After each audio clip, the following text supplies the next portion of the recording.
मंत्रालय तसंच माननीय जिल्हाधिकारी बीड यांच्या मार्गदर्शनाखाली अंबाजोगाई तालुक्यामध्ये पहिलं केरोसिनचं सबसिडीचं रॉकेलचं टँकर प्राप्त होत आहे.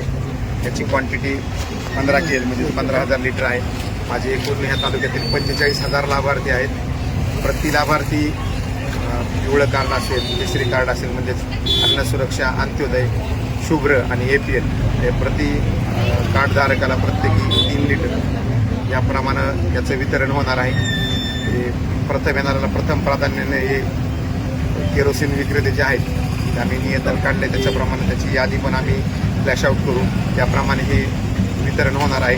याचा रेट साधारणपणे 62 रुपये आहे प्रति लिटर प्रमाणे. तर याद्वारे मी असं आवाहन करतो की नागरिकांनी याला प्रतिसाद द्यावा आणि केरोसिनचं वाटप आणि उचल ही वेळेत होईल आणि पुढे देखील आपल्याला आवश्यकतेनुसार कोणाची मागणी आली तर निश्चितपणे ते जिल्हाधिकारी महोदयांना आपण कळवू.